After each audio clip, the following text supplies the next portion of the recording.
Hello bachcho, let's see this question. The question says, if two sets capital A and capital B are having 80 elements in common, then the number of elements common to each of the sets A into B and B into A are. Clear? देखिए यहाँ हमें क्या find करना है, हमें find करना है यहाँ पर A इंटू बी और B इंटू ए, ये जो दो सेट हमारे पास होंगे इनमें जो इंटरसेक्शन, जो हमारे पास इसका इंटरसेक्शन होगा उसमें नंबर ऑफ एलिमेंट्स फाइंड करने. क्लियर? अब देखिए हमारे पास ए और बी में कितने एलिमेंट्स चल रहे हैं, जो कॉमन एलिमेंट्स है वो है 80. ठीक है, ए में और बी में जो कॉमन एलिमेंट्स चल रहे हैं, इसका मतलब अगर हम बात करें ए इंटरसेक्शन बी जो हमारे पास होगा उसमें नंबर ऑफ एलिमेंट्स कितने आएंगे, ए इंटरसेक्शन बी में जो नंबर ऑफ एलिमेंट्स हमारे पास आएंगे ये कितने आएंगे, 80 आएंगे. क्लियर? अब देखिए हमें क्या फाइंड करना है, number of elements common to each of the set A into B and B into A into B और बी इंटू ए में नंबर ऑफ कॉमन एलिमेंट्स हमें फाइंड करने. तो देखिए सबसे पहले हम बात करें यहाँ पर स्टैंडर्ड रिजल्ट की. अगर हम देखें ए इंटरसेक्शन बी का क्रॉस प्रोडक्ट, या ऐसे बात करें हम यहाँ पर ए क्रॉस बी का इंटरसेक्शन में देखने वाला हूँ. देखो यहाँ पे मैंने दो सेट लिए, एक लिया ए क्रॉस बी और एक लिया मैंने यहाँ पर सी क्रॉस डी. ठीक है, इनका मैं यहाँ पर क्या कर रहा हूँ, इंटरसेक्शन कर रहा हूँ. क्लियर? ये हमने यहाँ पर किया इनका इंटरसेक्शन.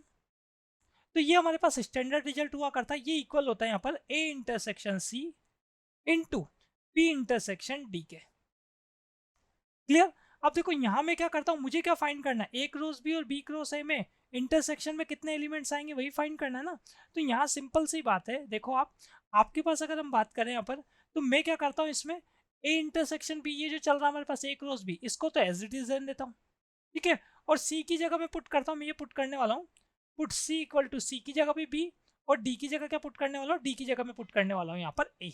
तो हमारे पास ये क्या हो जाएगा, A cross B intersection B cross A. तो किसके इक्वल आएगा, ये इक्वल आ जाएगा ए इंटरसेक्शन बी, सी की जगह तो बी पुट किया.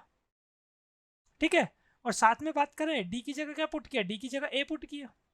ठीक है, अब देखो आपके पास यहाँ से अगर हम बात करें, ये दोनों ही सेट इक्वल होंगे, इक्वल का साइन चल रहा है बीच में, तो यहाँ पर मैं नंबर ऑफ एलिमेंट्स के लिए बात कर लेता हूँ. नंबर ऑफ एलिमेंट्स देख लेते हैं, है ना, दोनों तरफ ये इक्वल हो जाएगा. A cross B intersection B cross A equal to number of element in A cross B या A intersection B cross into B intersection A. ठीक है, अब देखो ए इंटरसेक्शन बी में नंबर ऑफ एलिमेंट्स कितने हैं, 80.